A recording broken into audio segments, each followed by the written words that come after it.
కాలక్షేపం నుంచి మీకు మరో మంచి కథనాన్ని అందజేస్తున్నాం. తల్లి కొడుకులు రచన ముప్పాళ్ల రంగనాయకమ్మ. వారం రోజులు సెలవు పెట్టేశాను గీత, తిరుపతి వెళ్ళొద్దాం. కొడుకు కోడలితో చెప్తున్న మాటలు సంబరంగా వింది కాంతమ్మ. తిరుపతి అన్న 4 అక్షరాలు కాంతమ్మ కడుపులో పుట్టెడు సంతోషం కలిగించాయి. తిరుపతి గురించి, తిరుపతి దేవుణ్ణి గురించి విని విని బతుకులో ఎప్పుడైనా ఒక్కసారి ఏడుకొండల వాణ్ణి కళ్ళారా చూడాలన్న కోరిక గుండెల్లో పెట్టేసుకుంది కాంతమ్మ. ఆపద ముక్కులవాడు, ఒడ్డి కాసులవాడు, సాక్షాత్తు శ్రీమన్నారాయణుడు కళ్ళ పడాలంటే ఎంత పుణ్యం చేసుకోవాలి. వెంకటేశ్వరుని గురించి ఎన్ని చరిత్రలు, ఎన్ని మహత్యాలు, ఎన్నెన్ని వింది.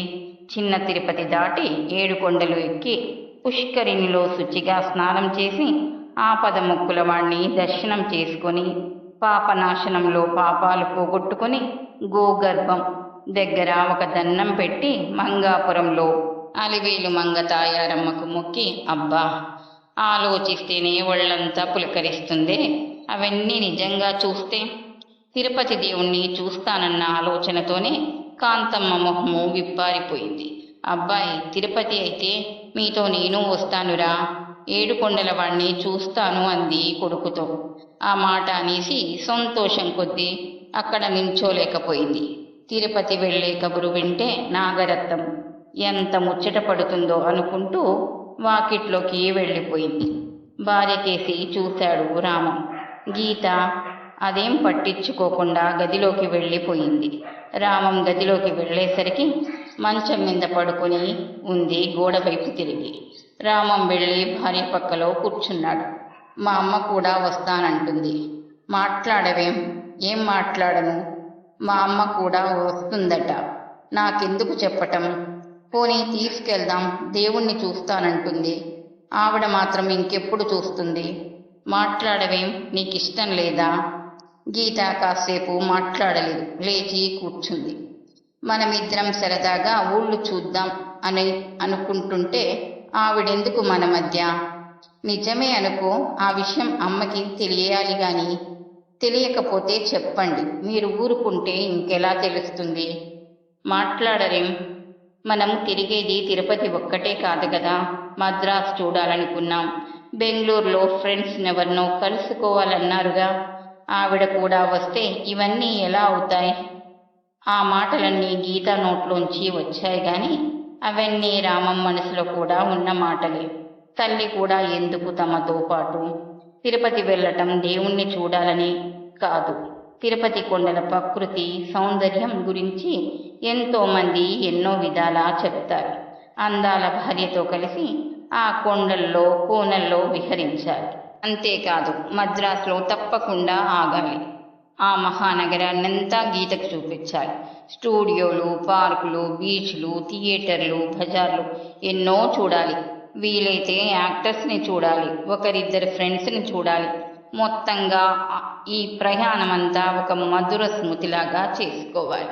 పెళ్ళైన 2 ఏళ్ల కాలంలోనూ అందాల భార్యతో కలిసి ఎన్ని షికార్లు తిరిగినా, ఎన్ని సినిమాలు చూసినా, ఎన్ని విహారాలు చేసినా, ఎంత ఆనందం అనుభవించినా ఇంకా ఇంకా కోరికలు పుడుతూనే ఉన్నాయి. ఉత్సాహం ఉరకలు వేస్తూనే ఉంది. ఇప్పుడు ఈ ప్రయాణంలో అమ్మని వెంట పెట్టుకుపోతే ఆవిడేం అల్లరి పెట్టే మనిషి కాదు. ఎక్కడ ఉండమంటే అక్కడే ఉంటుంది, ఎలా చెప్తే అలాగే వింటుంది. కానీ అందాల గీతని ఎవరికైనా చూపిస్తూ నా భార్య అని గర్వంగా చెప్పుకోగలడు. కానీ కాంతమ్మని నల్లటి నలుపు, ఎత్తుపళ్ళు, నిమ్మకాయంత జుట్టుముడి ఆకారంతో ఉండే తల్లిని ఈవిడ మా అమ్మ అని ఎలా చెప్పుకోగలడు? అసలు అమ్మకి తిరుపతి ఎందుకు? దేవుడెక్కడైనా ఉంటాడు. పెద్ద వయసులో అంతంత ప్రయాణాలెందుకు? ఇంట్లో ఉండి వంట చేసి పెడుతూ కొడుకు ఆనందాన్ని చూసుకుంటే చాలదా పెద్దవాళ్ళకి? అమ్మ అయితే మాత్రం చిన్న వయసు వాళ్లతో కలిసి తిరగాలంటే పెద్దవాళ్ళని తిప్పడం కష్టం. గీత జడ అల్లుకొని లేచేదాకా రామం ఆలోచనలతో సతమతమయ్యాడు. ఆ చిలక గోరింకల మధ్య ముసలి తల్లి ప్రసక్తి మళ్ళీ రానేలేదు. కానీ ఆ ఇద్దరికీ స్పష్టంగా తెలుసు జరగబోయేది, తల్లికి తప్ప. తిరుపతి ప్రయాణం 1 రోజులోకి వచ్చింది. ఆ రోజు కూడా గడిచి పూటలోకి వచ్చింది. సాయంత్రం రైలుకే ప్రయాణం. పొద్దున్నుంచి ఒకటే చినుకులు, జల్లులు, ముసురు. అబ్బాయి, వాన ఇలా కురుస్తుంది, ప్రయాణం కుదురుతుందంటావా? భయంగా అడిగింది తల్లి. రైల్లో వెళ్లే వాళ్ళకి వాన గీనా ఏమిటి అన్నాడు కొడుకు మోహం ఎటో పెట్టి. అవునులే, రైలేగా. కాంతమ్మ మనసు కుదుటపడింది. వర్షం కాస్త తెరిపించింది. కొడుకు కోడలు బెడ్డింగ్ సర్దుకుంటుంటే కాంతమ్మ గబగబా వంట ముగించి తెల్లగా ఉతుక్కున్న చేతి సంచిలో 2 పంచెలు, 1 దుప్పటి, పాత పంచగుడ్డలు సర్దుకుంది. తల దువ్వుకోవటానికి చెక్క దువ్వాన పడేసుకుంది. కొడుకు కోడలు అన్నాలు తింటుంటే కాంతమ్మ గబగబా పెరటి గోడ దగ్గరికి వెళ్ళింది.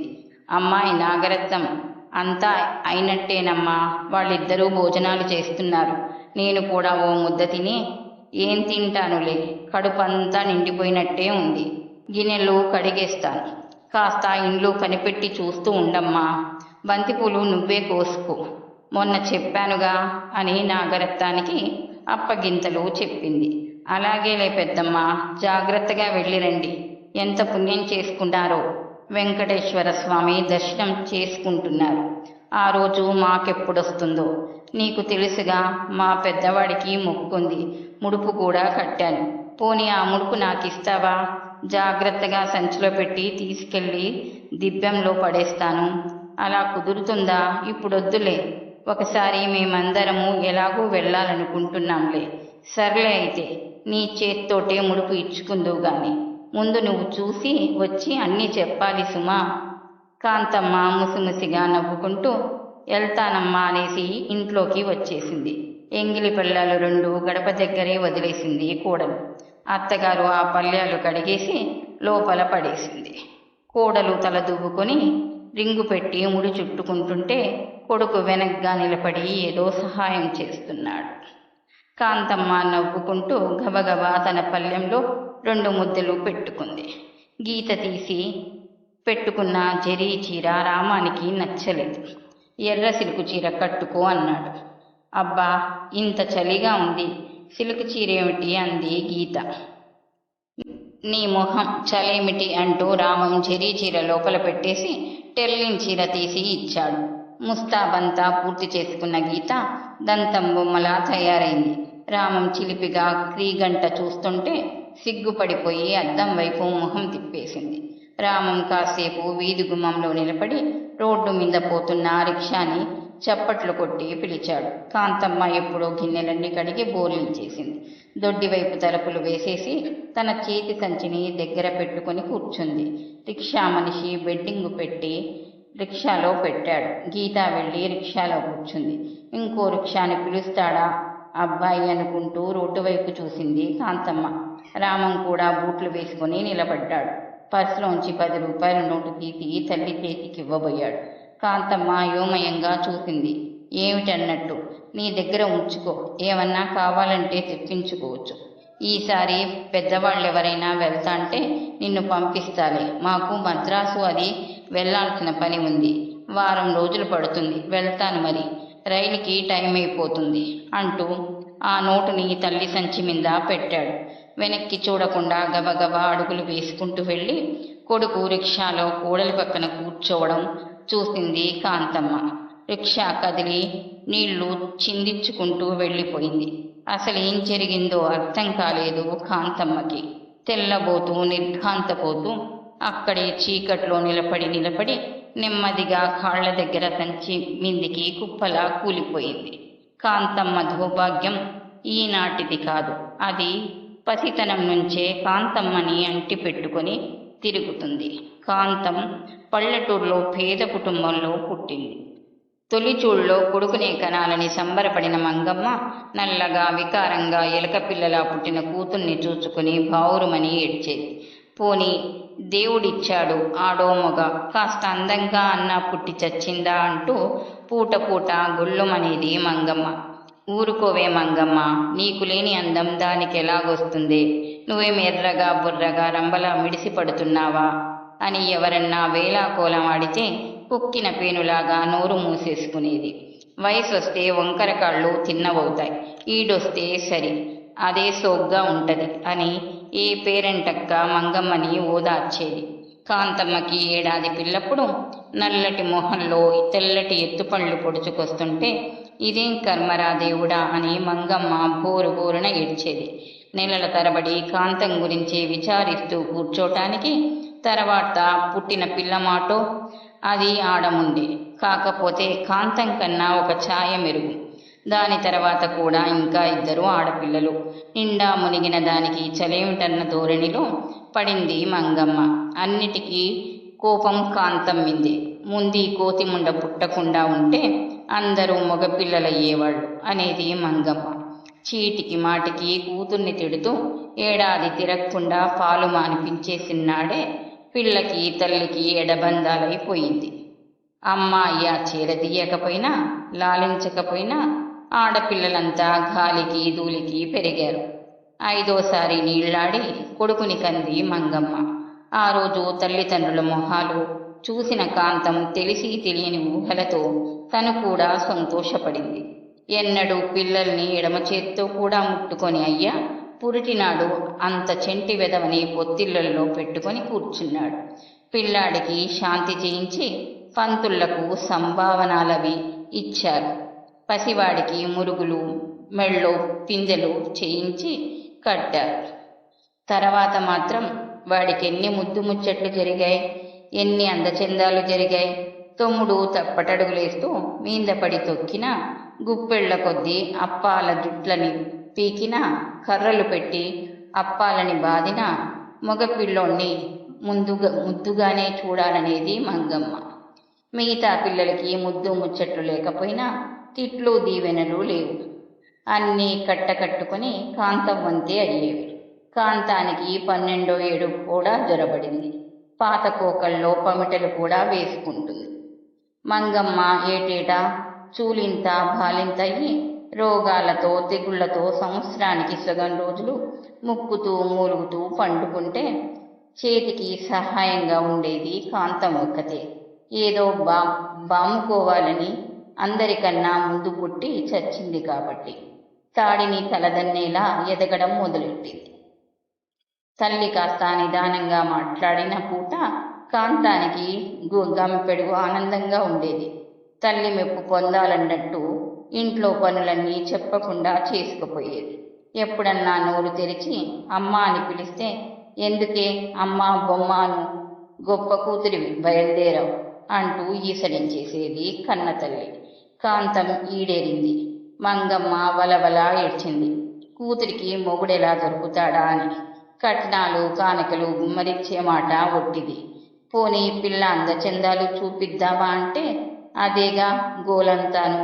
నల్ల రంగు ఎత్తుపండ్లు ఇంకెవడు చేసుకుంటాడు. ఈడేరి ఏడాది దాటినా కాంతమ్మ మంగమ్మ గుండెల మీద కుంపటైపోయింది. మంగమ్మ అదృష్టమో ఏమో గాని బుచ్చిరాజు పెళ్ళాం పోయిందని కబురు తెలిసింది. బుచ్చిరాజు మంగమ్మ తమ్ముడే. మంగమ్మ కన్నా 2-3 ఏండ్లు చిన్న. జ్వరం వచ్చి మరదలు హఠాత్తుగా పోయిందన్న కబురు తెలియగానే మంగమ్మ బుర్ర ఏదో ఆలోచన చేసింది. కలకల్లాడే మొహము బలవంతంగా మార్చుకొని పుట్టింటికి బయలుదేరింది. మర్దలికి దినవారాలయ్యాయి. మంగమ్మ కొన్నాళ్లకి తమ్ముణ్ణి వెంట తీసుకుని వచ్చింది ఇంటికి. బుచ్చిరాజు అప్పగారింటికొచ్చినాడు. కాళ్ళకి నీళ్ళిచ్చిన కాంతాన్ని ఎగాదిగా చూశాడు. వయసొచ్చిన తర్వాత కాంతం ముద్దబంతి పువ్వులాగా తయారైంది. కాస్త పండ్లు ఎత్తైనా కాంతం మొహం కలగా ఉంటుంది అనేవారు వాళ్ళు వీళ్ళు. బుచ్చిరాజు కాంతం ఇచ్చిన చెంబుతో కాళ్ల మీద నీళ్లు వంపుకొని కాసిన్ని నీళ్లు మేనగోడల మీద చిలకరించాడు. కాంతం ముందు తెల్లబోయి తర్వాత మొహం చిట్లించుకుంటూ లోపలికి వెళ్ళిపోయింది. మేనమామంటే కాంతానికి చాలా భయం. ఎప్పుడో చిన్నప్పుడోసారి అమ్మమ్మ గారింటికి వెళ్ళినప్పుడు బుచ్చిరాజు నిజస్వరూపం చూపింది. కోడి పందాలకి వెళ్ళటానికి డబ్బిమ్మని పెళ్ళాన్నడిగాడు బుచ్చిరాజు. తన దగ్గరెక్కడున్నాయి, చిల్లి గవ్వ కూడా లేదంది పెళ్ళాం. గబగబా దాన్ని పెట్టి బద్దలు చేసి గుడ్డలన్నీ చిందరవందర చేసి 2 రూపాయలు బయటికి తీశాడు. దొంగముండా, ఈ డబ్బు ఎవడి కోసం దాచావే అని పెళ్ళాన్ని లెంపకాయలు వేశాడు. అత్త తిట్టింది. మళ్ళీ కొట్టాడు. జుట్టు పట్టుకొని పీకాడు. ఆ డబ్బుతో బయటికి పోయాడు. అదంతా చూసిన కాంతం భయంతో గజగజలాడిపోయింది. మంగమ్మ కానీ ముసలిది కానీ బుచ్చిరాజుని అడ్డుకోలేదు, కేక వెయ్యలేదు. కాంతం ఒక్కటి అత్త దగ్గరికి వెళ్ళి కూర్చుంది. ఎడం కన్ను మీద చర్మం చిట్లి రక్తం కారి అట్టకట్టుకుపోయింది. అత్త లేచి అన్నం కూడా తినలేదు. ఏడుస్తూ మూలుగుతూ పడుకుంది. కాంతానికి మేనమామంటే తగని అసహ్యం పుట్టింది. కంటి మీద నెత్తురు అట్టకట్టి అత్త మూలుగుతూ పడుకున్న దృశ్యం కాంతానికి గుండెల్లో పచ్చి పుండులాగా ఉండిపోయింది. చిన్నతనం పోయి కాస్త వయసు వస్తున్న కొద్దీ మేనమామ లక్షణాలని కాంతానికి అర్థమవుతూ ఉండేవి. బుచ్చిరాజుని పోకిరోడు అనేవారు అందరూ. గొడ్ల చావిళ్ళలో చీట్ల పేకలకి, తాటి తోపుల్లో కళ్ళు ముంతలకి, ఊరి పొలిమేర్లలో కోడి పందాలకి, డప్పు మోగే చోట భోగం మేళాలకి తిరుగుతూ ఇండ్లు వాకిలి పొలము పుట్ర ముసలి తల్లి పెళ్ళాము ఏదీ పట్టకుండా అన్నీ వదిలేసి కాలం గడిపేవాడు. తొమ్మిడి గుణగణాలు మంగమ్మ ఎరగనివి కావు. ఆయన మొగాడికి మంచేంటి చెడ్డేంటి అనేది. సమయం చూసి తమ్ముడిని అడగాలని అప్ప అనుకుంటూ ఉండగా తిండి తిని నులక మంచం మీద కూర్చుంటూ తమ్ముడే అన్నాడు. అప్ప, కాంతం బాగా ఎదిగింది, రూపొచ్చింది అని ఎక్కిలించాడు. ఏం ఎదిగింది? ఎదగటానికేం బీదతనమా, మొగుణ్ణెలా తేవటమా అని తలబద్దలు కొట్టుకు చెప్తున్నాను అంది అప్ప. అదేంటి అప్ప, ఎలాగో అవుతుందిలే, కన్నెపిల్ల మొగుడు లేకుండా ఉండిపోద్దా భూమి మీద? అదును చూసి మంగమ్మ కడుపులో మాట కాస్త అనేసింది. ఇంకెలా అవుతుందిరా, మంచికే వచ్చిందో చెడ్డకే వచ్చిందో నీ పెళ్ళాం కన్ను మూసింది. వెనకాల పిల్ల జల్ల బాదరాబందీ లేదు. ఇంక నువ్వు తప్పితే నాకెవ్వరూ కనపడటం లేదు. బుచ్చిరాజుకి చాలా ఆశ్చర్యం వేసింది. తన గురించి అప్పకంతా తెలుసు. అసలు తనకన్నా బాగా చిన్నది కాంతం. ఏంట్రా బుచ్చి ఆలోచిస్తున్నావు? అబ్బే ఏంటి లేదే. ఏం కాంతం నీకు నచ్చలేదా? అబ్బే అది కాదు. తను రెండో పెళ్లి లేకుండా ఉండిపోడు, కానీ ఈ అప్ప కూతుర్ని చేసుకుంటే ఏం పెడతది? ఈ అప్ప ఎక్కడన్నా దూరం ఇంటి పిల్లని అందంగా సోగ్గా ఉన్నదాన్ని ఈ ఎత్తు పండ్ల కోతి మొహంది ఎందుకు తల దించేసుకున్నాడు. నాకిప్పుడు పెళ్ళేంటే అప్ప, ఒక మూల అది పొయ్యి నా బతికే బండలైతే. అయ్యేం మాటలరా బుచ్చి, పోయిన దానితో పోతావా? ఇదేం ప్రపంచమా వళ్ళకాడా? అది ఉన్నన్నాళ్ళు నిన్నేం సుఖపెట్టిందని సీటికి మాటికి ఏడుపులు మొత్తుకోళ్ళుగా, దాంతో ఏం సుఖపడ్డావు? అవునే అన్నట్టు బుచ్చిరాజు సానుభూతి కోసం చూశాడు తల వాలేసి.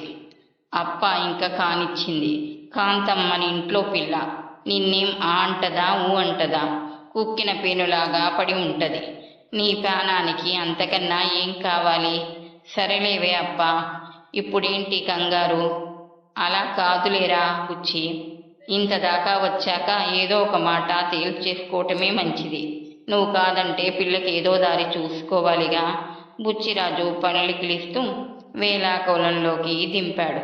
నీ కూతురి అందంగా మిడిసిపడిపోతుందనుకుంటున్నావా? ఆ ముద్దు మొహం దాన్నెవడు కట్టుకుంటాడే అప్ప. మంగమ్మ కళ్ళొత్తుకుంది. అందరిలాగా నువ్వు అలాగా అంటే ఎలాగరా బుచ్చి? తోడబుట్టిన దాని కష్టం నీ కష్టం కాదట్రా. అందం కొరుక్కు తింటావా? గుణం చూసుకోవాలి గాని. నీ పెళ్ళాం ఎర్రగా బుర్రగా ఉండి నిన్నేం సుఖపెట్టి చచ్చింది? నిష్ఠూరాలాడి నీ కూతుర్ని కట్టబెడదామని చూస్తున్నావు గాని బావ నాకేంటిస్తాడే అప్ప? నీకు తెలవందేంటుంది చెప్పు? ఎక్కడ వేసిన గొంగలి అక్కడే ఉన్నట్టు 4 ఏళ్ల క్రితం ఎలా ఉన్నాడో ఈనాడు అలాగే ఉన్నాడు నీ బావ. ముద్ద మింగి పొలానికి పోవటం తప్పితే పెళ్ళాం బిడ్డలని ఆలోచించేపాటి తెలివి ఏడిసిందా మడిసికి? నీకు కట్టబెట్టి పెద్దదాన్ని ఎరగడ చేసుకుంటే అయ్యిందా? వెనకాల ఇంకా దయ్యాలు లేరు? వాళ్ళందరికీ ఏంటిస్తాడో నీకు అలాగే ఇస్తాలే. మాట్లాడుతూ మంగమ్మ కళ్ళ నీళ్ళెట్టుకుంది. బుచ్చిరాజు చూసి చూడనట్టు ఊరుకున్నాడు. కాస్త గొంతు తగ్గించి చెప్పింది అప్ప. ముద్దు ముచ్చట నేను జరపకపోతానట్రా. కాంతం గొడ్డులా చాకరీ చేస్తుంది. నువ్వెటు తిరిగినా ఇంటికాడ ఉండి ఎచ్చగా నీకింత వండి పడేస్తుంది. పరాయి దాన్నెవతిని కట్టుకున్నా నీకింత ఒద్దిగ్గా ఉంటాదనుకుంటున్నావా? తమ్ముడు ఆలోచించాల్సిందంతా అప్పే ఆలోచించి పెట్టింది. ఎలాగో అప్ప కోసం చివరికి కాంతాన్ని కట్టుకోవటానికి ఒప్పుకున్నాడు మీనమామ. ఆ కబుర్లన్నీ విన్న కాంతం దిగాలు పడిపోతూ తిరిగింది. పనులు చేస్తూనే ఉంది. కళ్ళు తుడుచుకుంటూనే ఉంది. అమ్మా, నేను మామయ్యని చేసుకొని అని చెప్పాలని కూడా కాంతానికి తోచలేదు. తనకి పెళ్ళవ్వాలంటే ఇంకెవరు చేసుకుంటారు? మామయ్య కాబట్టి ఒప్పుకున్నాడు అని కూడా అనుకుంది కాంతం. ఆడికి పిల్లనివ్వటమేంటి, దేశదిమ్మని వెదవా అన్నాడు కాంతంబాబు. నీ కూతురి అందసందాలకి నువ్విచ్చే కట్న కానుకలకి ఇంకెవడొస్తాడు? తీసుకురా. నా తమ్ముడు కాబట్టి, కష్టంలో ఉన్నాడు కాబట్టి ఒప్పుకున్నాడు అని మొగుడి నోరు మూయించేసింది మంగమ్మ. పెళ్లి అనుకున్న దగ్గర నుంచి బుచ్చిరాజు కాంతాన్ని రాసుకు తిరగటం, పళ్ళికిలిస్తూ నవ్వటం సాగించాడు. కాంతం మొహం ముడుచుకొని తప్పుకుపోయేది. నీ బడాయి ఎన్నాళ్ళు నేను చూస్తాలేవే అన్నాడొకసారి కిలిస్తూ. కాంతానికెందుకో భయం వేసింది. చాటుకుపోయి బాగా ఏడ్చింది. ఎక్కువసేపు ఏడవటానికి కూడా భయం వేసింది. తల్లి చూసిందంటే ఎందుకే ఏడుపు, నీ మొహానికి ఇంకెవడొస్తాడే అన్నా అంటుందని తల్లికి కనపడకుండా ఏడ్చి సరిపెట్టుకుంది. నెలలోపలే కాంతానికి బుచ్చిరాజుతో పెళ్ళైపోయింది. గదిలోకి పంపటం కూడా అయిపోయింది. మొగుడి మీద కొత్త ఇష్టాలేవి పుట్టుకరాలేదు కాంతానికి. ఉన్న ఇష్టం కూడా తగ్గలేదు. అయినా ఆ పెళ్ళి 4 రోజులు ఇంట్లో చాకరీ కాస్త తగ్గింది. కొత్త గుడ్డలవి కట్టుకోనిచ్చింది తల్లి. బుచ్చి మామయ్య కూడా కాస్త నవ్వుతూనే మాట్లాడాడు. నాకు పెళ్ళయిందిలే అనుకుంది కాంతం. మెళ్ళో మంగళసూత్రాలు, నల్లపూసలు, కాళ్ళకి మెట్టెలు, కుంకుమ బొట్టు, ఎప్పుడు లేని ముస్తాబు. కాంతానికి ఎంత కలొచ్చిందో అనేవాళ్ళు చూసిన వాళ్ళందరూ. కానీ ఒకరోజు చీకటి పడ్డాక నీళ్లు పోసుకుని చాకలి తెచ్చిన చీర కట్టుకుని మిద్ది గదిలో పెట్టెల చాటున అలంకారానికి కూర్చుంది కాంతం. పెళ్ళయ్యాక కాంతానికో మేదర బొట్టు పెట్టి ఏర్పాటయింది. అందులో ఒక చెక్క దువ్వాన, అరచెయ్యంత అద్దం, తల చిక్కు తీసుకునే చిక్కట్టు, కాటుక డబ్బి, చిన్న వ్యాస్లెన్ బుడ్డి, పునుగు సీసా, కొత్త పౌడర్ డబ్బా ఉండేవి. అన్నిటికన్నా బాగా ఖరీదైనది 2 తులాల వెండి కుంకుమకాయ. అవన్నీ కాంతానికి సొంతం. రోజు చీకటి పడ్డాక నీళ్లు పోసుకొని తలనున్నగా దువ్వుకొని అరిచేతుల్లో తెల్లటి పౌడర్ వంపుకొని అపురూపంగా మొహానికి రాసుకొని పీసనంతా పునుగు వేలితో గుడ్డలకి రాసుకొని వెండి కుంకుమకాయ తీసి బొట్టు పెట్టుకొని అన్నీ బొట్టు పెట్టెలో సర్దేసి గట్టిగా మూత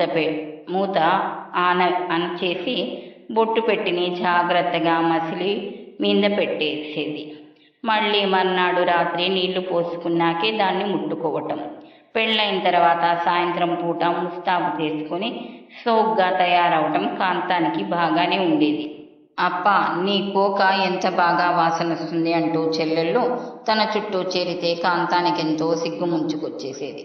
ఆ రోజు ఏం జరిగిందంటే, ముసి నవ్వులు నవ్వుకుంటూ కాంతం తలనున్నగా దువ్వుకొని గట్టిగా కర్రలా జడల్లుకొని చివర ఊలు ముక్క కుచ్చు పెట్టుకుంది. పౌడర్ ముఖం నిండా రాసుకుంది. బేసరు కొమ్మ కిందికి వంగిపోతే సరిగ్గా సర్దుకుంది. వేలికి పునుగు అంటించుకొని చీరకి అక్కడక్కడ పులుముకుంది. కళ్ళకి కాటుక వెడల్పుగా పెట్టుకుంది. కుంకుమకాయ తీయబోయింది, కనిపించలేదు. గబగబా వెతికింది. కంగారు కొద్దీ బొట్టు పెట్టెంతా కింద గుమ్మరించింది. బొట్టు పెట్టిని అలా బోర్లా పెట్టకూడదు. కాంతానికి తెలుసుగాని కంగారులో అలాగే చేసేసింది. ఎంతసేపు వెతికినా వెండి కుంకుమకాయ లేనే లేదు. పోయిందా? అమ్మో, ఎలా పోయింది?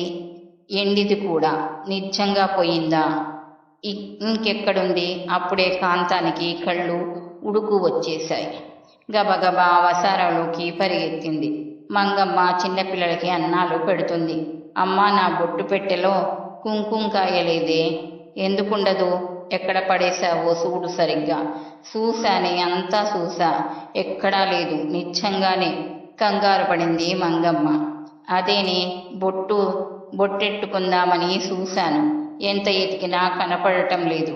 సరిగ్గా దాసావో లేదో, మతిమరుపు ముండా. నీతో రోజుకొక గోల. ఎక్కడ పడేశావో సరిగ్గా చూడే అంటూ అరిచింది మంగమ్మ. కాంతం బిక్క చచ్చిపోయింది. బొట్టు పెట్టెలోనే పెట్టానే. అమ్మా, అప్ప బొట్టు పెట్టి ఇందాక మామయ్య తీశాడే, ఉత్సాహంగా చెప్పాడు శివరావు. ఎప్పుడ్రా? ఆడెందుకు తీశాడు? నిజంగానేనే. ఎవరికి చెప్పొద్దని నాకు అనా కూడా ఇచ్చాడే. నేను జీళ్ళు కొనేసుకున్నా. కిక్కురు మనలేదు మంగమ్మ. కాంతం ఏడుపు మొహంలో నెమ్మదిగా అక్కడి నుంచి వెళ్ళిపోయింది. బొట్టు పెట్టుకునే లేదు. అసలు ఎప్పుడూ బొట్టు పెట్టుకోకూడదనిపించింది కాంతానికి ఆ పూట. ఎంత చక్కటి కుంకుమకాయ! మూత మీద సింహం తల, చుట్టూ చక్కగా ఆకులు, పువ్వులు, నిండా ఎర్ర కుంకుమ ఉంది. వెండిది కూడాను. చెక్కదా, ఇత్తడిదా, ఎండిది. కాంతానికి ఎంత ఏడుపు ఆపుకున్నా ఆగలేదు. పెళ్ళాం వస్తూ మొగుడు ఎత్తుకపోతే ఎలాగా? రేపు పౌడర్ డబ్బా, ఎల్లుండి పునుగు సీసా, అవన్నీ మాత్రం ఉంచుతాడా? బొట్టు పెట్టి ఇంకెక్కడ పెట్టుకోవాలి? అందరూ తిళ్ళు తిని మనిగే వేళకి వచ్చాడు కొత్తల్లుడు బుచ్చిరాజు. అప్ప వడ్డిస్తే తిని లేచాడు. అప్ప కుంకుమకాయ మాట ఎత్తకుండా ఊరుకుంది. కాంతం మాత్రం కోపం ప్రదర్శించడానికి నేల మీద చెయ్యి తల కింద పెట్టుకుని పడుకుంది. అదేంటి కింద పడుకున్నావు అంటూ చెయ్యి పట్టుకుని లాగాడు. మొగుడి చేతిని విసిరి కొట్టింది. ఏంటే కోపం జాస్తిగా ఉందే, ఏంటైంది? కాంతానికి కోపం ఆగలేదు. లేచి కూర్చొని, నా ఎండి కుంకుమకాయ తీసుకుపోయావు కదా అంది కోపంగా. నేనా? ఎవరన్నారు? మా శివుడు చెప్పాళ్లే. ఆడికో అనా కూడా ఇచ్చావటగా. ఏడిశాడు దొంగ వెధవ. ఆడే తీశాడేమో.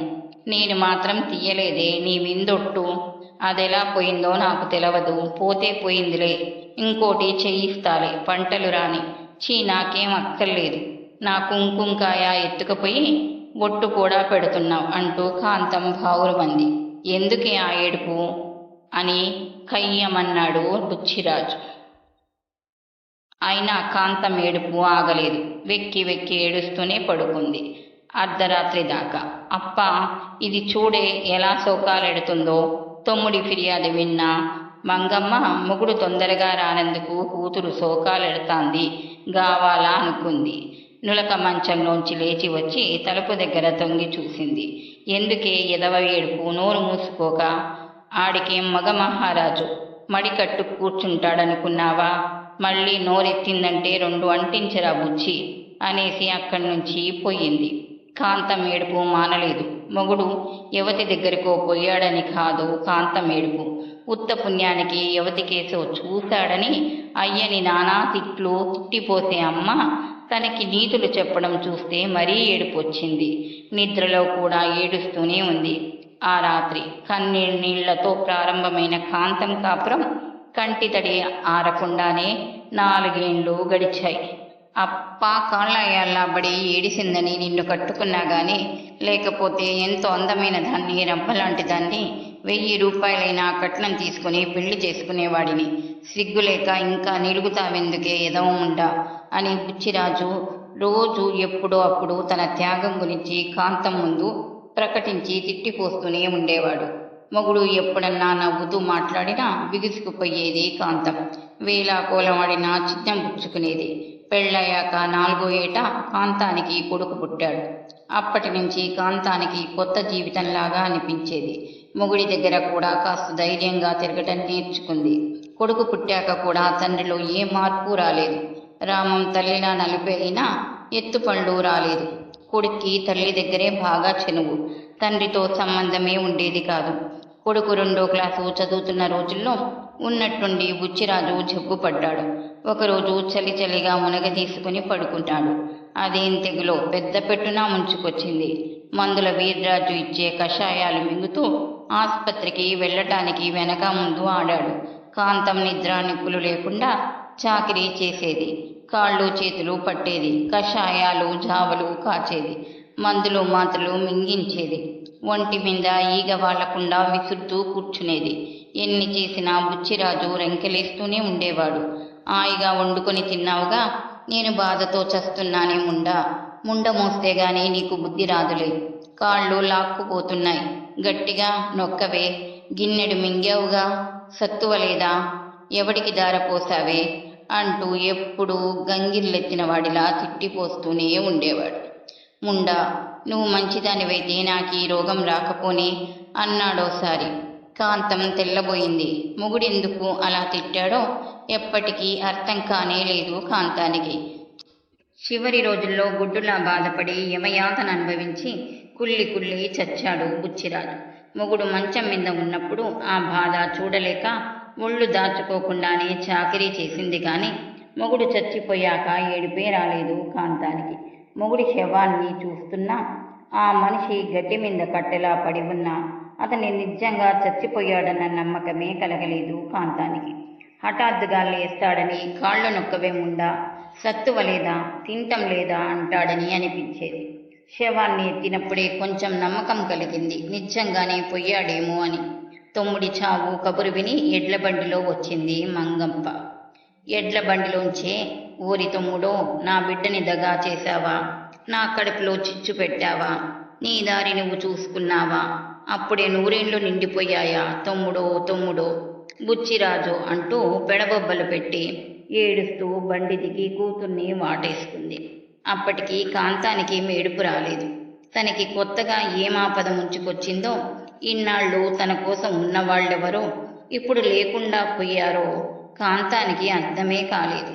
ఏడవకుండా ముద్దులా కూర్చున్న కాంతాన్ని మంగమ్మ కొరకొర చూసి ముక్కు చీదేసింది. తల్లి చూపుకి హడలిపోయిన కాంతం కాసేపు తల్లితో జతగా ఊ ఊ అంటూ చిన్న పిల్లలు ఏడ్చినట్టు రాగం తీసింది. కాసేపటికి అది చేతకాక మానేసి బుచ్చిరాజుకి దినాలు వారాలు అయ్యాయి. మంగమ్మ కూతుర్ని పూట పూట ఓదారుస్తూనే ఉంది. ఇంకా నీకిక్కడే ఉందే కాంతం, ఆ కుర్రాన్ని తీసుకుని నాతో వచ్చేయి, అక్కడే పడి ఉందాం, కళ్ళో గంజో కలిసే తాగుదాం అనడం సాగించింది. మొగుడు చచ్చినాటి నుంచే కాంతం బుర్ర కాస్త స్వతంత్రంగా పనిచేయటం మొదలెట్టింది. అప్పుల కింద ఎంత పోయినా 2 ఎకరాల పొలము మిగులుతుందని కరణం చెప్పాడు. ఉండటానికి ఇంత కొంప ఉంది, వండుకు తినటానికి గిన్నె ముంతా ఉన్నాయి. కొడుకు అప్పుడే 2వ క్లాసు చదువుతున్నాడు. పుట్టింట్లో శివరావు మీనమామ కన్నా అధ్వానంగా తయారయ్యే రకంలా ఉన్నాడు. తల్లికి తండ్రికి తన్నులు తగలని రోజు ఉండటం లేదు. అలాంటి మీనమామ చేతుల్లో తన కొడుకుని పెట్టి 2 ఎకరాల చెక్కని అప్పగిస్తే తన పాట్లు కుక్కలకు కూడా రావని కాంతం బాగానే గ్రహించుకుంది. ఏంటే అలా కూర్చున్నావు కాంతం, లేచి సామానది సర్దుకో, బండి కట్టించుకుపోదాం. పోయిన వాళ్లతో పోతామా, ధైర్యం తెచ్చుకో అంది కన్న తల్లి మళ్ళీ. కాంతం కంఠం పెగిలించుకుని అప్పటికి తేల్చి చెప్పేసింది. నేను ఎక్కడికి రానే అమ్మా, కుర్రోణ్ణి పెట్టుకుని ఇక్కడే ఉంటా, పొలం పని చూసుకుంటా. తల్లి ఉరిమి చూసింది. కూతురు తెలివికి ఆశ్చర్యపడింది. అదేంటే కాంతం, పుట్టింటోళ్లంతా చచ్చారనుకున్నావా? కుర్ర సన్యాసిని పెట్టుకుని ఒక్కదానివి ఉంటావా? వయసులో ఉన్న పిల్లవి మగెదవలు నిలవనిస్తారా? కాలు నొచ్చినా చెయ్యి నొచ్చినా ఒకళ్ళకి సహాయంగా ఒకళ్ళం పడి ఉందాం, నాతో రామ్మా అని చాలా మెత్తమెత్తగా చెప్పింది తల్లి. ససేమీరా కాంతం ఒప్పుకోలేదు. నాకేం లోటే అమ్మా, నోరు మంచిదైతే ఊరు మంచిదంటారు. నా వైపెవడు చూస్తాడే, నేనేమన్నా అందగత్తెనా రంబనా? నా ఎత్తు పళ్ళే నాకు అండలే. బుచ్చి మామయ్య ఉన్నప్పుడు మాత్రం నేను ఒక్కదాన్నే కదా ఉన్నాను, అలాగే ఉంటాను, ఎలాగో ఒబ్బడిగా గడుపుకుంటాను. కూతురి గడుసుతనానికి మంగమ్మకి చివాళ్ళెత్తాయి. నీ ఉద్దేశం ఏంటో ఉందిలే, ఊరొదిలి ఎందుకు రానంటున్నావో నాకు తెలుసులే. మొగుడెలాగూ చచ్చాడని తైతక్కలాడక కాస్త పరువు మర్యాద నిలబెట్టుకో. మంగమ్మ కూతుర్ని తిట్టుకుంటూ రంకెలేస్తూ బండెక్కింది.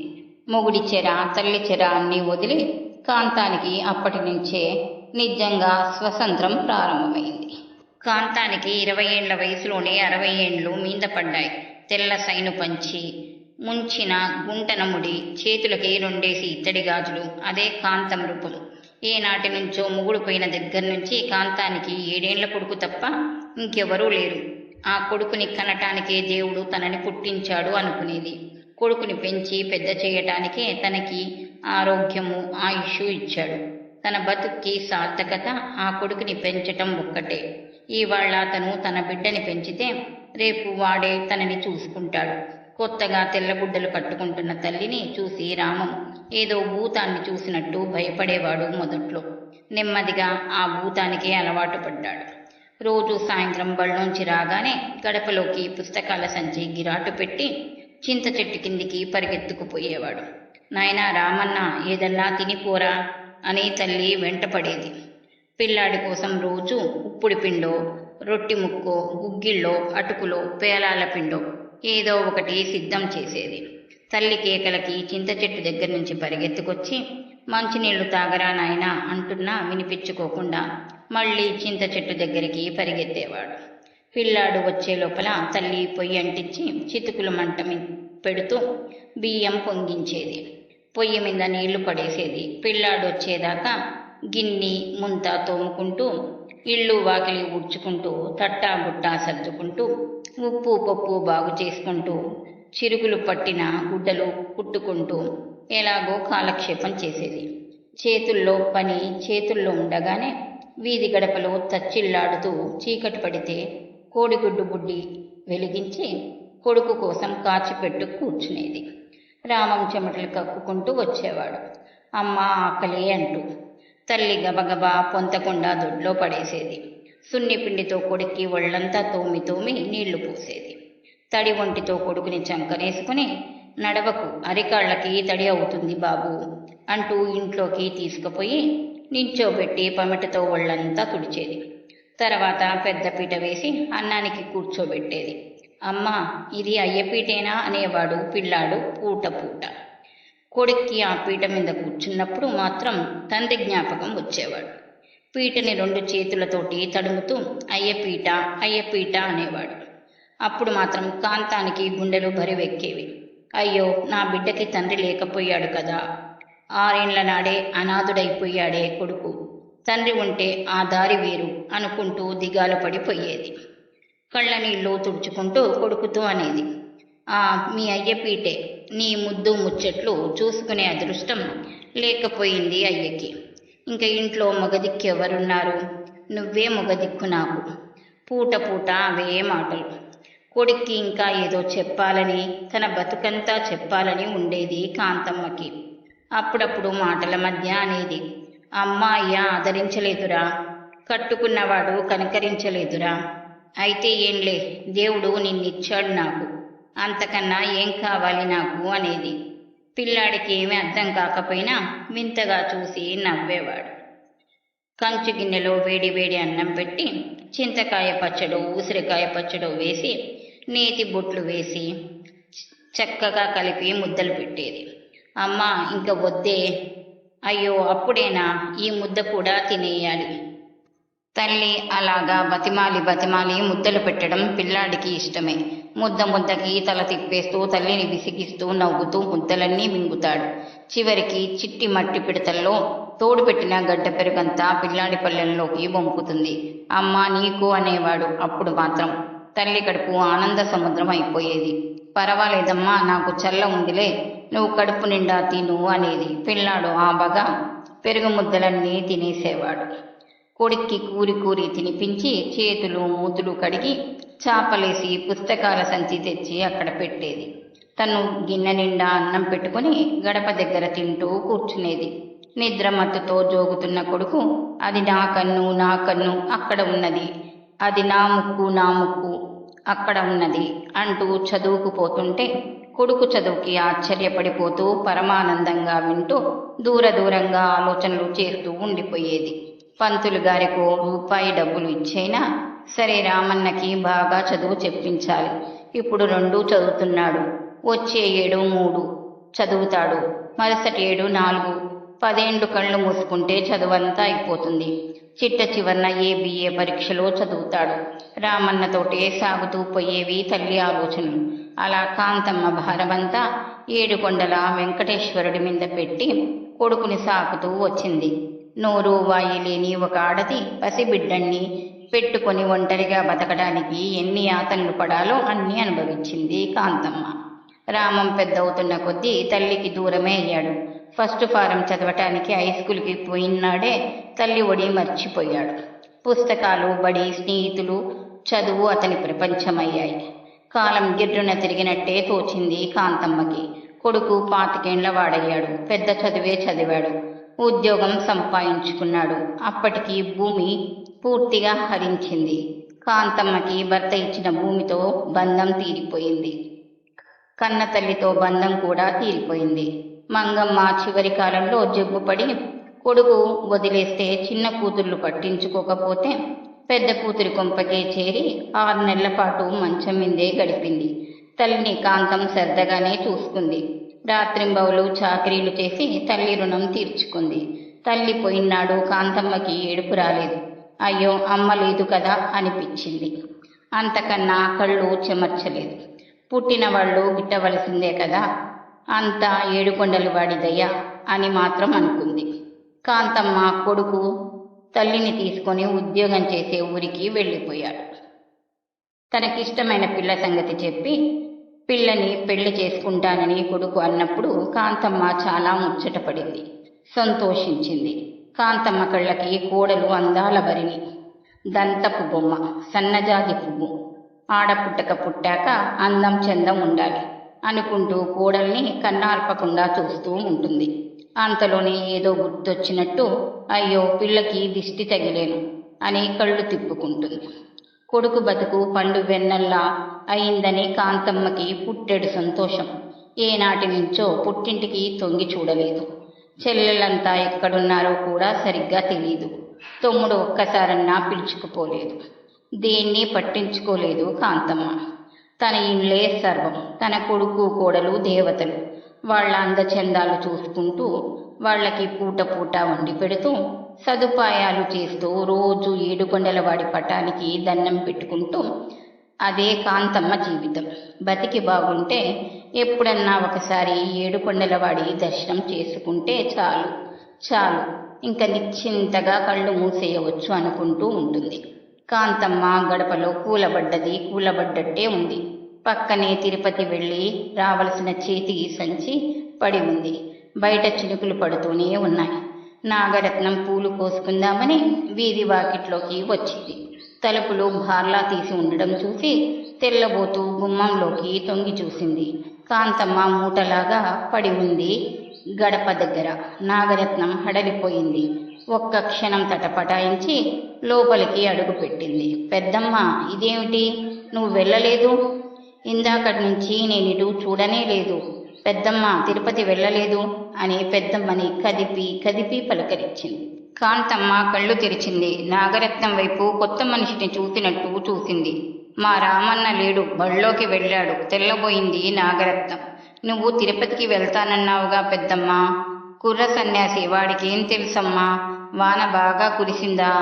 అయితే బాగా తడిసిపోతాడు. కాసిన్ని నీళ్లు కాగబెడతాను, రాగానే నీళ్లు పోస్తాను. నాగరత్నానికి అంతు పట్టలేదు. ధైర్యం చిక్క పట్టుకుని కాంతమ్మ ఒంటి మీద చెయ్యి పెట్టి చూసింది. ఒళ్ళంతా మాడిపోతుంది. పెద్దమ్మ, నీకు బాగా జ్వరం వచ్చినట్టుంది.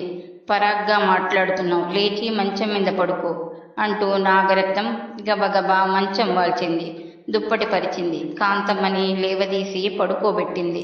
కాంతమ్మ పండుకున్నట్టే పడుకుని దిగ్గున లేచిపోయింది. అయ్యో, నా కొడుకు వస్తాడమ్మా బళ్ళోంచి. రాగానే పుస్తకాలు అక్కడ పారేసి అమ్మా ఏమన్నా పెట్టు అంటాడు. పడుకుంటే ఎలాగా, కొంచెం ఉప్పుడు పిండన్నా చేస్తాను అంటూ ఊడిపోయిన జుట్టు దులిపి ముడేసుకుంది. జారిపోతున్న పంచి గట్టిగా కట్టుకుంది. ఆశ్చర్యంగా చూస్తూ నిలబడింది నాగరత్నం. వీధిలో రిక్షా ఆగింది. కాంతమ్మ కొడుకు కోడలు దిగారు. రిక్షా మనిషి సామాను తెచ్చి గడప దగ్గర పెట్టి వెళ్ళిపోయాడు. గీత రుసరుసలాడుతూ వాల్చి ఉన్న మంచం మీద కూర్చుంది. నాగరత్నం తెల్లబోతూ అడిగింది, మీరిద్దరే వెళ్ళారా? ఏమైంది? బండి అందలేదా? పైనెక్కడో రైలు కట్ట పాడైందట. రేపటిదాకా అటువైపు రైళ్లు వెళ్ళవట అని చెప్పడానికి సిగ్గుపడుతున్నట్టే చెప్పాడు రాము. కాంతమ్మ పంచకొంగు భుజం మించి జారి నేల మీద పారాడుతుంటే ఒంటింటి గుమ్మం దగ్గరికి వెళ్ళి పెరటి తలుపులు తీసింది. కళ్ళకి చెయ్యి అడ్డం పెట్టుకుంటూ చీకట్లో కాకరపాదకేసి చూసింది. నాయనా రామన్న, వానలో జామ చెట్టెక్కావా? జ్వరం వస్తుందిరా తండ్రి. అయ్యో అయ్యో, కాలు జారి పడిపోతావురా. దిగరా నాయనా, ఏదన్నా పెడతాను. నా బాబువి కదూ, దిగిరారా రావుడు అంటూ ప్రాధేయపడుతూ నిలబడింది. కుర్ర సన్యాసి మాట వినడమ్మా. ఊహూ వినడు అంటూ గొనుక్కుంటూ యువతలికి వచ్చింది. రామం తెల్లబోతూ నాగరత్నం వైపు చూస్తూ, అక్కయ్య, అమ్మ అలా మాట్లాడుతుందేమిటి అన్నాడు. నాకు తెలీదు రామం, ఇప్పుడే వచ్చాను నేను. అసలు మీరందరూ వెళ్ళిపోయారనుకున్నాను అంటూ నాగరత్నం గబగబా చెప్పుకొచ్చింది. పనంతా అయ్యాక పువ్వులు కోసుకుందామని మీ వాకిట్లోకి వచ్చాను. తలుపులు తెరిచి ఉన్నట్టు కనపడితే మీరింకా వెళ్ళలేదా అని లోపలికి చూశాను. పెద్దమ్మ పడిపోయి ఉంది. గబగబా మంచం వాల్చి పడుకోబెట్టాను. కాసేపు పడుకొని లేచిపోయింది. రావుడు నాయనా నాయనా అని అటూ ఇటూ తిరుగుతుంది. నన్ను పోల్చనే లేదు. మా రావుడు బళ్ళోకి వెళ్ళాడమ్మా అంటుంది. వానలో తడిచిపోయి వస్తాడు, నీళ్లు కాగపెట్టాలి అంటుంది. ఇదిగో ఇప్పుడే అటు వెళ్ళింది. అంతలో మీరొచ్చారు. చెప్తా అంటే నాగరత్నానికి ఏడుపు వచ్చేసింది. పెద్దమ్మకి జ్వరం బాగా వచ్చింది రామం అంది చివరికి. అంతవరకు విచిత్రంగా చూస్తున్న కాంతమ్మ ముఖం అంతా సంతోషం వెలిగింది. ఎవరు? మా రామన్న కోసమా? కూర్చోండి కూర్చోండి బాబు, ఇప్పుడే బళ్ళోకి వెళ్ళాడు. పంతులు గారు తీసుకెళ్లారు, వచ్చేస్తాడు. అన్నం తిన్నాడు కదూ అంటూ 2 అడుగులు ముందుకు వచ్చింది. అంతలోనే మళ్ళీ గబగబా పెరటికేసి వెళ్ళింది. నాయనా రామన్న, నీళ్లు పోసుకుంటున్నావా? ఉండు ఉండు, వీపు తోముతాను. ఎంతసేపలా నీళ్లల్లో కొట్టుకుంటావు? రొంప పడుతుంది. అసలే నీ ఒళ్ళు మంచిది కాదు. ఇంకా చాలే, ఒళ్ళు తుడుస్తానురా అంటూ కేకలు పెట్టింది. వసారాలో పీట వాల్చి పళ్ళెం పెట్టింది, చెంబు పెట్టింది. తను ఖాళీ పళ్ళెం ముందు కూర్చుంది. నా మాట వినరా, గమ్మున రారా రావుడు, నీకోసం కళ్ళు కాయలు కాచేలా ఎదురు చూస్తున్నాన్రా అంటూ నేల మీద చేతులు అంచి లేచింది. వెర్రి నాగన్న మాట వినటం మానేశాడు అంటూ గొనుక్కుంది. నాయనా, నన్నిలా ఏడిపించకురా, బాగా చదువుకోవాలి. చుక్కలాంటి పిల్లని పెళ్లి చేసుకోవాలి, తెలిసిందా? ముందు తిండి తినరా, తర్వాత రాసుకుందువు గానిలే. నన్నిలా ఏడిపించకురా. కొడుకు నిర్ఘాంతపడి చూస్తున్నాడు తల్లిని. నాయనా, నీకు చెప్పనా? అమ్మ అయ్యా ఆదరించలేదురా, కట్టుకున్నవాడు కనికరించలేదురా. నిన్ను చూసుకొని బతుకుతున్నానురా. మీ పిన్నమ్మలు మంచివాళ్లేరా, ఎక్కడున్నారో కానీ నిన్ను ఎత్తుకొని తిప్పేవారు. తినేయమ్మా, ఈ పెరుగన్నం తినేయి. నాగరత్నం 2 అడుగులు వేసి కాంతమ్మ దగ్గరికి వెళ్ళింది. పెద్దమ్మ, రామం వచ్చేశాడు. చూసావా? అసలు వచ్చేశాడా? అప్పుడే బడి వదిలేశారా అమ్మా? బడి కాదు, తిరుపతి వెళ్ళాలని వెళ్ళారుగా. రైలు ఆగిపోయాయంట, వెనక్కి వచ్చేశారు. ఇదిగో రామం చూడు అంటూ నాగరత్నం రామం వైపు చూపించింది. కాంతమ్మ కొడుకు వైపు చూసింది, కొత్త మనిషిని చూసినట్టు. అబ్బే, మా రామన్న బళ్ళోకి వెళ్ళాడమ్మా, అప్పుడే రాడు. చెట్లు పుట్టలు అన్నీ వాడికే, వాకిట్లో చెట్లెక్కినట్టున్నాడు అంటూ గబగబా మళ్ళీ పెరటి వైపు వెళ్ళింది. రామం, ఎవరన్నా డాక్టర్ని తీసుకురాకూడదు అంది నాగరత్నం కంగారుగా. అవును, వెళతాను. నేను వచ్చేదాకా నువ్వు ఇక్కడే ఉండు అక్కయ్య. గీత భర్తతో ఇంత వానలో ఇప్పుడు వెళ్ళాలా? రేపు చూపించకూడదు అంది. రామం విసురుగా తల తిప్పి, ఏంటి మనిషి అలా ఉంటే రేపు చూపించాలా అన్నాడు కోపంగా. గీత మళ్ళీ నోరెత్తలేదు. నాగరత్నం ఏదో ఆలోచన వచ్చినట్టు, రామం, పెద్దమ్మని నువ్వు పలకరించు ఒకసారి అంది. వెంటనే రామం తల్లి దగ్గరికి నడిచాడు. అమ్మా, నేనమ్మా, నేను రామాన్ని, వెళ్ళలేదు, వచ్చేశాను. అమ్మా, నేను తిరుపతి. కాంతమ్మ కొడుకు మొహం వైపు అలాగే చూసింది. అమ్మా అమ్మా, నేనమ్మా. కాంతమ్మ అలాగే చూసింది. అమ్మా అమ్మా అని పిలుస్తూనే ఉన్నాడు కొడుకు. ఆ పిలుపు వినపడ్డప్పుడల్లా తల్లి మొహంలో ఏదో మార్పు కనపడింది. అమ్మా, నేనమ్మా. వచ్చేశావా నాయనా? బడి వదిలేశారా? వదిలేశారు, వచ్చేశానమ్మా. వచ్చేశావా? రామానివా? అవునమ్మా, నేనే రామాన్ని. అన్నం పెట్టు, నాకు ఆకలిగా ఉందమ్మా, తొందరగా పెట్టు. అబ్బే, మా రామం బళ్ళోకెళ్ళాడు, ఎక్కడో చెట్ల మీద ఆడుతూ ఉంటాడు, చెప్పిన మాట వినడు అంటూ తల్లి మళ్ళీ వాకిలి వైపు కెళ్ళింది. నాగరత్నం రామానికి మళ్ళీ చెప్పింది, డాక్టర్నే తీసుకురా, ఏదైనా మందిస్తాడు. రాత్రంతా నిద్రపోతుంది, తెల్లారికి బాగుంటుందేమో. అక్కయ్య, నేనొచ్చేదాకా నువ్వు వెళ్ళకు అని మళ్ళీ చెప్పి రామం వానలో తడుచుకుంటూ గబగబా వెళ్ళాడు. నాగరత్నం గీతతో, రాత్రికి మీరిద్దరూ ఏదైనా తినాలిగా, పొయ్యి అంటించి అన్నం వండు. అత్తగారు పూట పూట మీకు చాకరీలు చేసింది, ఈ పూట కూడా అత్తే చేస్తుందనుకుంటున్నావా అంది. గీత ముఖం ముడుచుకొని లేచి, వంటింట్లోకి వెళ్ళింది. నాయనా రామన్న, 2 ముద్దలు తినరా అంటూ కాంతమ్మ మళ్ళీ వాకిట్లోకి బయలుదేరింది. 1968 జూలైలో ఆంధ్రప్రదేశ్ సాహిత్య అకాడమీ ప్రచురించిన కథామందారం అనే వేరువేరు రచయితల కథల సంకలనంలో ఉంది. కథ గురించి రంగనాయకమ్మ గారు ఇలా అన్నారు: ఈ కథ రాసినప్పుడు దీనికి ఆడది అనే పేరు పెట్టాను. కథామందారంలో ఇది ఆ పేరుతోనే ఉంది. తర్వాత ఇది ఎక్కడా రీప్రింట్ అవ్వలేదు. ఇప్పుడు దీన్ని చదివి అక్కడక్కడా దిద్దాను. ఆడది అనే పేరు దీనికి సరిపోయినట్టుగా ఇప్పుడు అనిపించడం లేదు. తల్లి లక్క వంటిది, బిడ్డ రాయి వంటిది అనే సామెత ఒకటి ఉంది. అలాంటి పేరు పెడదామా అనుకున్నాను. కానీ మంగమ్మ లాంటి మనిషి తను బిడ్డగా ఉన్నప్పుడు తల్లిని పీడించే రకం, అలాగే తను తల్లిగా ఉన్నప్పుడు బిడ్డల్ని పీడించే రకం. ఈ మనిషికి ఎప్పుడూ రాయితనమే. కాంతం లాంటి మనిషి తను బిడ్డగా ఉన్నప్పుడు తల్లిని ప్రేమిస్తుంది, తను తల్లిగా ఉన్నప్పుడు బిడ్డల్ని ప్రేమిస్తుంది. ఈ మనిషికి ఎప్పుడూ లక్కతనమే. కాబట్టి తల్లి లక్క పిల్లరాయి అనేది ఈ కథలో మనుషులకు పనికిరాదు. తల్లి కొడుకులు అనే పేరు కొంచెంగా సరిపోతుందని ఇప్పుడు కథ పేరు ఇలా మార్చాను. చిన్నప్పుడు నాకు సంఘటన తెలుసు. మా బంధువుల్లో ఒక కొడుకు తల్లిని గిట్టనిచ్చేవాడు కాడు. ఎందుకంటే తల్లి అందంగా ఉండదట. అందంగా ఉండటం అంటే ఏం లేదు, తెల్లగా ఉండాలి. ఆ తల్లి నల్లగా ఉంటుంది. కొడుకు కూడా నలుపే, కోడలు తెలుపు. ఆ కొడుకు దేవుడి గుళ్లకు వెళ్ళినా తల్లిని తీసుకువెళ్ళేవాడు కాడని బంధువులు చెప్పుకునేవారు. ఆ తల్లి పేరు రాజమ్మ, కొడుకు పేరు వెంకటేశ్వరరావు. ఇవి నిజం పేర్లు. మేము రాజమ్మని రాజం పెద్దమ్మ అని పిలిచేవాళ్ళు. ఆ తల్లి కొడుకులు ఇప్పుడు లేరు. అతని పిల్లలకి పుస్తకాల వాసన గిట్టదు కాబట్టి తండ్రి ఎంత బుద్ధిమంతుడో తెలుసుకునే మార్గం లేదు వాళ్ళకి. వాళ్ళు తెలుపో నలుపో నాకు తెలియదు. ఈ కథ ఇప్పుడు చదివితే చిన్నప్పుడు ఎంతో తెలిసి తర్వాత మర్చిపోయిన మాటలు కొన్ని కనపడ్డాయి. జుట్టు చిక్కులు తీసుకునే చిక్కట్టు, సామాన్లు పెట్టుకునే మాసిని, పొయ్యిలో ఉండే పొంత కూడా కనపడి ఆశ్చర్యం వేసింది. చిక్కట్టు ఎలా ఉంటుందో ఇప్పటికీ సరిగ్గా గుర్తు రావడం లేదు. జీవితాల నుంచి ఆ వస్తువులు పోయి ఆ మాటలు పోయాయి. ఇలాగే చిన్నప్పటి మాటలు ఇంకా ఎన్ని పోయాయో అన్నీ ఒక్కటే దిగులేస్తుంది అని ఒకటి.